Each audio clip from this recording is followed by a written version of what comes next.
Déplacer le monde. Le dessin ne nous éloigne pas du réel, il en révèle les passages invisibles. Dessiner ne consiste pas à fuir le monde, mais à en déplacer les lignes de force. Une page peut accueillir une forêt au milieu d'un boulevard, le silence au cœur du vacarme, ou un paysage lointain dans quelques centimètres de papier. Le dessin ouvre des relations que le regard pressé ne voit plus. Dessiner, c'est mettre une forêt au centre d'un boulevard parisien. Non pour effacer une ville, mais pour rappeler qu'elle n'est jamais le seul paysage possible. Dessiner, c'est remplacer les bruits stridents par les bruits de la nature. Le vacarme demeure. Pourtant, le vent recommence à souffler. L'eau retrouve son murmure. Les oiseaux reprennent leur place. Le dessin ne supprime pas le bruit. Il lui découvre un autre horizon. Dessiner, c'est partir en Patagonie sans bouger de sa page.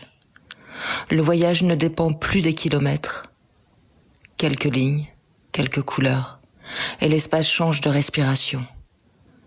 Dessiner, c'est ma trousse de premier secours. Non parce qu'il me protège du monde, mais parce qu'il me permet de continuer à vivre avec lui. Dessiner, c'est dialoguer avec sa propre intelligence. Une intelligence qui pense avec les lignes, qui hésite avec les couleurs, qui découvre parfois une vérité avant que les mots ne sachent la nommer. Mes images mentales débordent comme l'eau dans une casserole de riz sur un feu trop vif. Je ne me demande jamais ce que je vais créer. Je me demande quand je vais enfin pouvoir déposer sur le papier les images qui cherchent déjà leur place. Le dessin n'invente pas ce monde. Il lui offre une forme où il peut enfin respirer. Mes dessins ne sont pas des coloriages. Ce sont des actes engagés. Ils déplacent une perception, une évidence, une manière de regarder.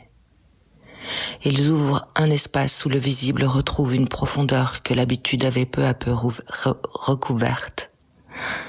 Dessiner, c'est agir autrement, penser autrement, habiter autrement. Je n'ai pas choisi un jour de dessiner. Le dessin a toujours été là. Non comme la fabrication de belles images, mais comme une manière d'être au monde. Chaque dessin déplace imperceptiblement le réel, non pour le remplacer, mais pour laisser apparaître ce qu'il contenait déjà, et que le regard n'avait pas encore appris à voir.